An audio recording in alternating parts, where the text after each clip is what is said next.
Assalamualaikum warahmatullahi wabarakatuh. Halo semuanya, gimana kabarnya hari ini? Semoga tetap sehat selalu ya. Tetap semangat, jaga mood, dan stay at home. Nah, anak-anakku semua, minggu kemarin kita sudah belajar tentang pertumbuhan ekonomi. Nah, hari ini kita akan belajar tentang pembangunan ekonomi. Nah, sebelumnya kalian sudah tahu apa belum? Apa itu pembangunan ekonomi? Nah, mari kita belajar lebih lanjut tentang pembangunan ekonomi. Nah, tujuan pembelajaran kita hari ini yaitu Ibu harap kalian mampu menentukan perbedaan antara pertumbuhan dan pembangunan ekonomi. Terus kalian juga dapat menjelaskan tentang perencanaan pembangunan ekonomi. Kemudian, kalian juga dapat menyebutkan indikator-indikator keberhasilan pembangunan ekonomi. Nah, kalian mesti sudah sering dengarkan tentang apa itu pembangunan ekonomi. Nah, pembangunan ekonomi adalah proses yang bertujuan untuk menaikkan pendapatan per kapita dalam jangka panjang disertai dengan pemulihan struktur ekonomi dan perkembangan iptek. Nah, pembangunan ekonomi ini sendiri juga diartikan sebagai suatu proses yang bertujuan menaikkan PDB suatu negara melebihi tingkat pertumbuhan penduduk. Nah, jadi perbedaan yang mendasar antara pertumbuhan ekonomi dan pembangunan ekonomi adalah adanya perubahan struktur ekonomi dan juga perhatian terhadap pertumbuhan penduduk. Nah, pada pertumbuhan ekonomi, ini difokuskan hanya kepada peningkatan PDB tanpa memperhatikan adanya pertumbuhan penduduk dan juga adanya perubahan struktur ekonomi. Nah, tapi kalau di pembangunan ekonomi ini benar menaikkan PDB juga, tapi juga harus disertai dengan adanya perubahan struktur ekonomi dan juga penaikan PDB-nya ini harus melebihi besarnya tingkat pertumbuhan penduduk. Nah, jadi bisa membedakan ya, kalau pertumbuhan ekonomi intinya hanya peningkatan PDB atau pendapatan nasional, nah kalau pembangunan ekonomi ini peningkatan PDB yang harus disertai dengan perubahan struktur ekonomi dan juga harus melebihi tingkat pertumbuhan penduduk. Begitu ya. Nah, untuk lebih jelasnya adalah sebagai berikut. Pertumbuhan ekonomi itu adalah kenaikan PDB dari tahun ke tahun yang tidak memperhatikan persentase pertumbuhan penduduk. Sedangkan pembangunan ekonomi ini, kenaikan PDB dari tahun ke tahun harus lebih besar daripada persentase kenaikan penduduk. Nah, pertumbuhan ekonomi ini, yaitu kenaikan PDB-nya tidak disertai dengan perubahan struktur ekonomi dan perkembangan iptek. Sedangkan pembangunan ekonomi ini, kenaikan PDB-nya itu harus disertai dengan perubahan struktur ekonomi. Kemudian, pertumbuhan ekonomi, PDB-nya tidak memperhatikan peningkatan kesejahteraan masyarakat dan distribusi pendapatan. Nah, sedangkan kalau pembangunan ekonomi ini harus disertai dengan peningkatan kesejahteraan masyarakat dan pemerataan distribusi pendapatan. Kemudian, pertumbuhan ekonomi ini hanya menekankan pada peningkatan pendapatan per kapita. Nah, sedangkan kalau pembangunan ekonomi ini menekankan pada peningkatan kemakmuran. Gitu ya. Jadi bisa dilihat bedanya antara pertumbuhan dan pembangunan ekonomi. Nah, pembangunan ekonomi ini juga harus direncanakan. Maka muncullah istilah perencanaan pembangunan ekonomi. Nah, perencanaan pembangunan ekonomi ini adalah upaya pemerintah dalam mengkoordinasikan kebijakan untuk mencapai tujuan perekonomian nasional, seperti pengurangan kemiskinan atau percepatan pertumbuhan ekonomi. Nah, di sini ada program-program perencanaan pembangunan ekonomi. Yang pertama yaitu program pengentasan kemiskinan. Yang kedua, riset dan pengembangan pertanian. Yang ketiga, ada program perencanaan keluarga. Yang keempat, kebijakan ketenagakerjaan. Kelima, meningkatkan kemajuan teknologi lokal. Keenam, analisis proyek investasi. Dan yang terakhir adalah pengembangan kewirausahaan. Nah, ciri-ciri dari perencanaan pembangunan ekonomi itu sendiri antara lain yaitu adanya usaha untuk mencapai perkembangan sosial ekonomi yang positif. Nah, hal ini misalnya pertumbuhan PDB yang terus meningkat. Kemudian, adanya usaha untuk meningkatkan pendapatan per kapita.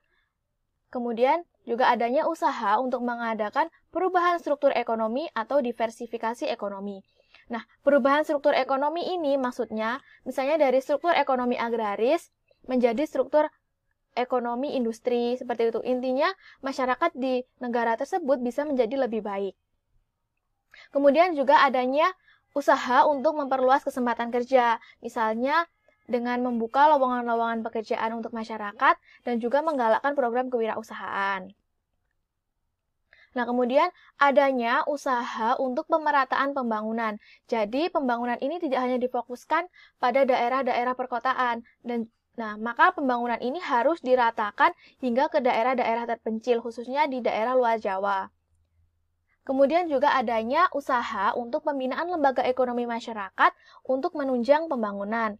Nah, ini misalnya adanya pembinaan-pembinaan untuk UMKM, koperasi, dan lain sebagainya. Kemudian juga adanya usaha untuk menjaga stabilitas ekonomi. Nah, ini penting untuk menjaga agar negara tersebut tidak mengalami krisis ekonomi.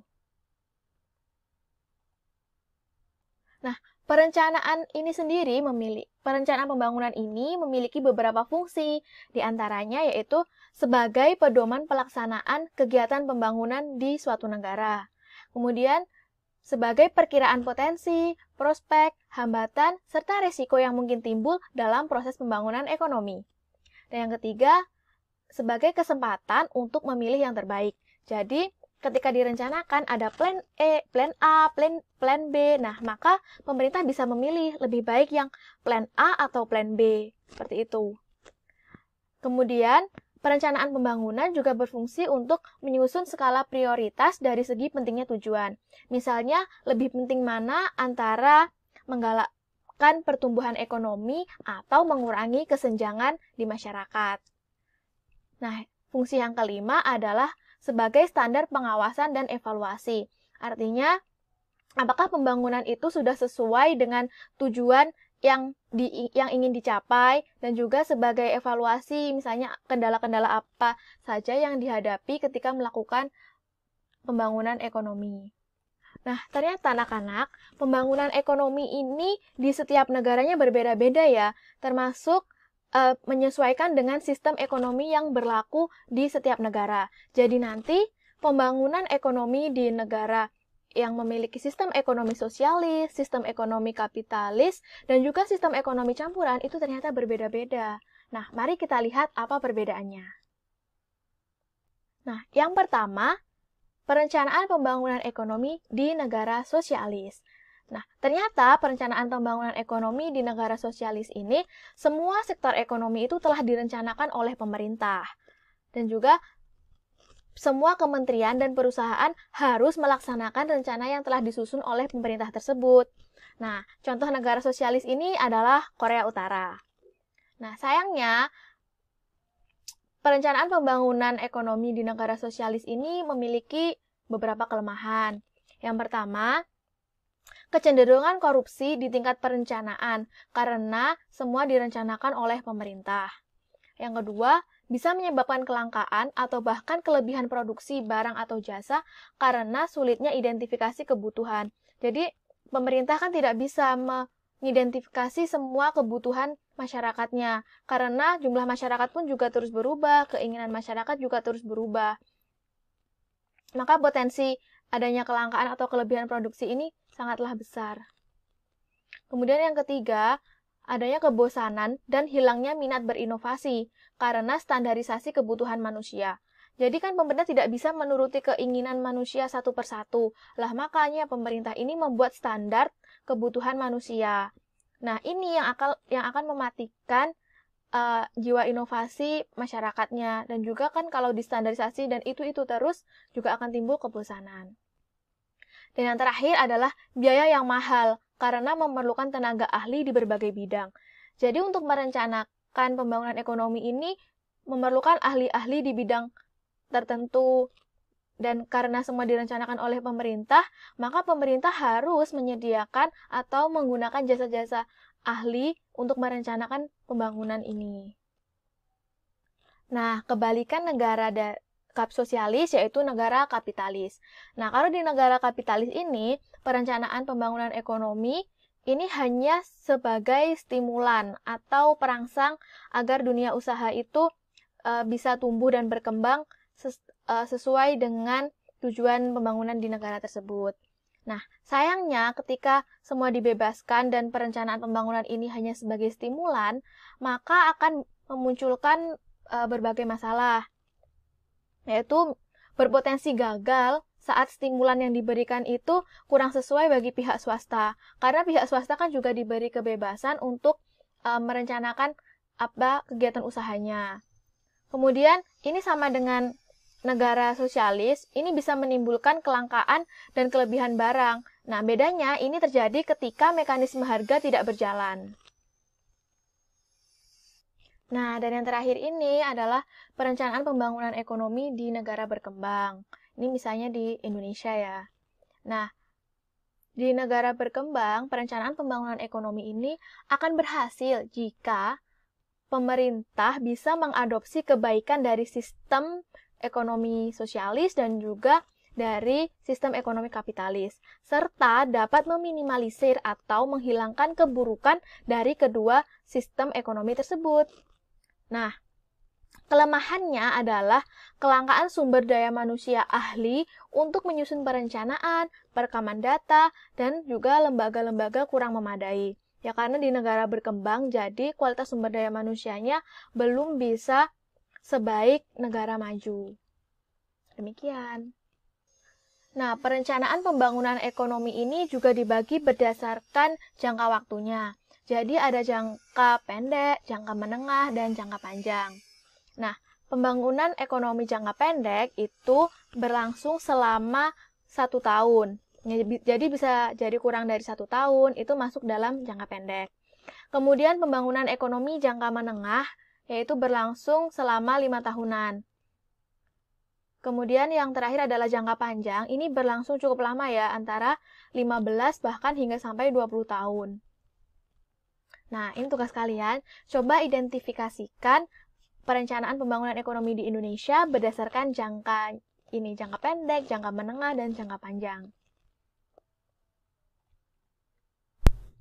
Nah, untuk mengetahui pembangunan ekonomi di suatu negara itu berhasil atau tidak, maka ada indikator-indikator yang harus terpenuhi. Nah, dahulu indikator yang digunakan untuk mengukur keberhasilan ekonomi di suatu negara itu adalah PDB. Nah, berubahnya PDB secara terus-menerus dalam jangka waktu yang lama. Artinya, ketika suatu negara tersebut PDB-nya terus naik dari tahun ke tahun, maka itu sudah dikategorikan berhasil. Nah, tetapi karena negara-negara hanya fokus untuk menaikkan PDB saja, maka indikator PDB ini sudah tidak digunakan lagi. Nah, saat ini indikator yang digunakan untuk mengukur keberhasilan ekonomi adalah pendapatan per kapita. Nah, pendapatan per kapita ini lebih tepat dijadikan indikator pembangunan ekonomi karena memiliki keunggulan, yaitu pertama mudah untuk dihitung. Ya, rumus menghitungnya adalah PDB tadi dibagi dengan jumlah penduduk. Nah, yang kedua, pendapatan per kapita ini juga cukup mewakili peningkatan kesejahteraan rakyat. Jadi, kalau PDB itu kan hanya mengukur kenaikan pendapatan nasional setiap tahunnya tanpa memperhatikan jumlah penduduknya kan. Nah, kalau menggunakan pendapatan per kapita, ini bisa mengukur peningkatan penghasilan masing-masing kepala keluarga gitu. Jadi, juga memperhatikan jumlah penduduk yang ada di suatu negara. Jadi, antara si kaya dan si miskin ini bisa lebih terwakili pengukuran pendapatannya seperti itu. Nah, cukup sekian materi hari ini. Silahkan dipelajari juga buku paketnya. Jangan lupa tugasnya juga dikerjakan ya. Kalau ada yang ingin ditanyakan, silahkan bisa ditanyakan langsung melalui chatroom di Google Classroom atau bisa melalui WhatsApp group yang kita miliki ya. Semangat belajar! Wassalamualaikum warahmatullahi wabarakatuh.